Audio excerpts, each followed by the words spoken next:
परिवभग्नमभीष्टदोहम् तीर्थास्पदम् शिवविरञ्चनुतं शरण्यम् भृत्यार्थिहं प्रणतिपालिववादिपोतम् वन्दे महापुरुषते चरणारविन्दम्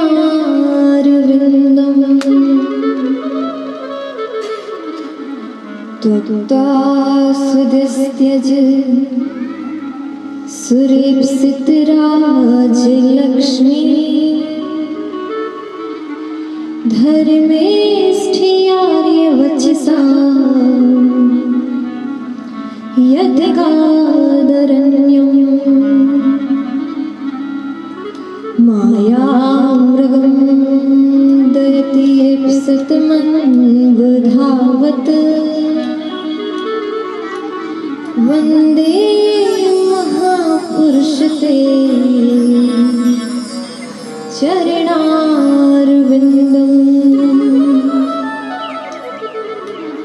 वंशी विभूषितकरानवनीरदाभा पीताम्बराधरुणबिम्बफलाधरोष्टा पूर्णेन्दुसुन्दरमुखादरविन्दनेत्रा कृष्णात् परं किमपि तत्त्वमहं न जाने। नारायणं नमस्कृत्य नरं चैव नरोत्तमं देवी सरस्वती व्यासो ततो जयमुदीरये। आज्ञानतिमिरान्धस्य ज्ञानाञ्जनशलाकया चक्षुरुन्मीलितं येन तस्मै श्रीगुरुवे नमः। जय जय श्री राधारमण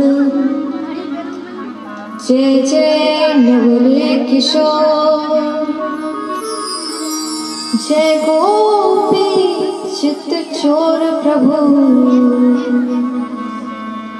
जय जय माखन चोर। राधे मेरी स्वामिनी मैं राधे तेरो दास जन्म जन्म मोहे दीजियो श्री चरणन को वास। बोलिए सत्य सनातन धर्म की जय, वृंदावन बिहारी लाल की जय, श्रीमद् भागवत महापुराण की जय, महर्षि वेदव्यास जी महाराज की जय, श्री सुखदेव जी महाराज की जय, गुरुदेव सरकार की जय। जय जय श्री राधेश्याम।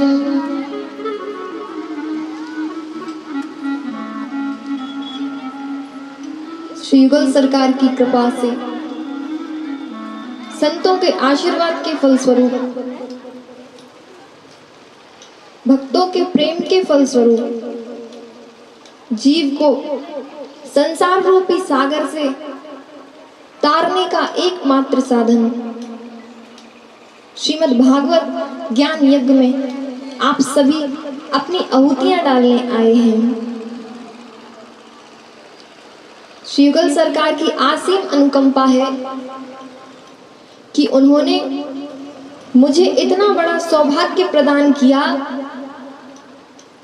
कि मैं अपनी वाणी से आप सभी को उनका वामांगमय स्वरूप श्रवण करा सकूं।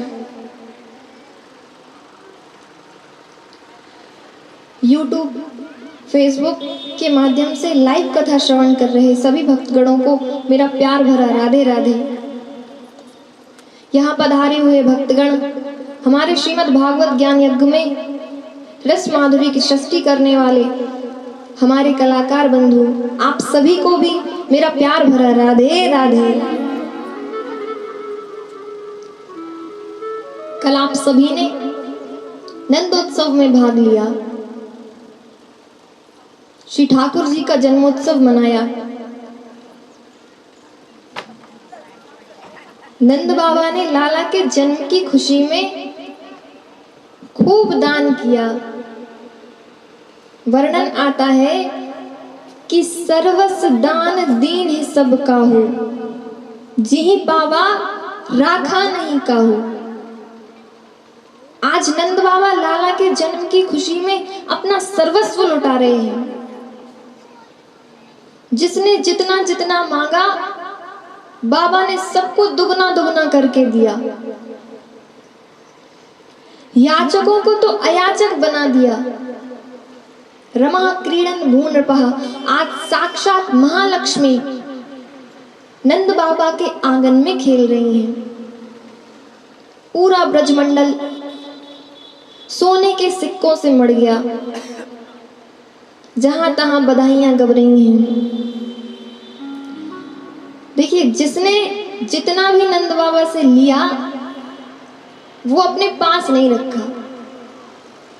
जी बाबा राखा नहीं काहू। जिसको जितना मिला सबने लाला की खुशी में फिर से लुटा दिया। कोई संग लेकर नहीं गया। खूब उत्सव मना। मृगमद चंदन कुमकुम कीचा, मची सकल वितहिन विच बीचा। चंदन और मृगमद की होलियां खिल रही हैं ब्रज में। इसी उत्सव के बीच नंद बाबा को याद आया कि भैया उत्सव के चक्कर में हम कंस का वार्षिक कर देना तो भूल ही गए। अगर देर हो गई तो न जाने दुष्ट क्या करेगा। तो नंद बाबा सीधे मथुरा की ओर गमन करे। यहां जब कंस को पता चला कि मेरे काल ने जन्म ले लिया है, तो वो तुरंत उसने आपदाकालीन सभा बुलाई। पूतना से कहा, जाओ तुम ही अब कुछ कर सकती हो।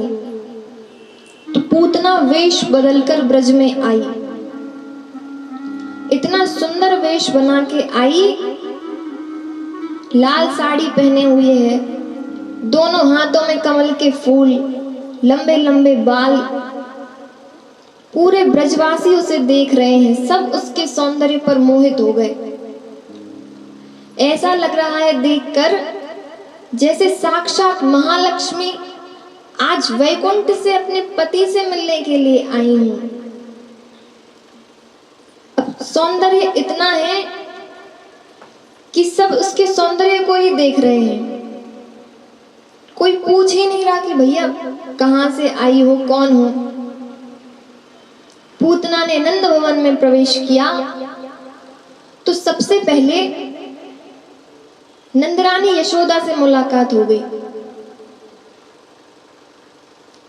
नंदरानी को देखा, तुरंत गले से लगा लिया। अरे बहन, इतना समय हो गया तुझसे मिले। आज तो मैंने जैसे ही सुना कि तेरे यहाँ लाला का जन्म हुआ है तो मुझसे रहा ना गया, मैं तुरंत दौड़ी चली आई। यशोदा मैया ने कहा, ये मुझसे बहन कह रही है, कौन है, मैं तो जानती नहीं हूं। विचार करने लगी, माई ना जाई, मैं गोद ना खिलाई, यहाँ मेरी बहन कांते चली आई। मेरी माँ ने इसको जन्म नहीं दिया, मैंने कभी गोद में न खिलाया, ये मेरी बहन कहाँ से आ गई। बताए तो सही कि मामा की है कि बुआ की है कौन सी। फिर सोचा कि होगी कोई दूर की लगे बुझे की। अब जब इतने दूर से आई ही है तो फिर इसके भोजन पानी की व्यवस्था करती हूँ। यशोदा मैया ने कहा, बहन तू मेरे लाला को खिला, तब तक मैं तेरे ताई भोजन बना के आई।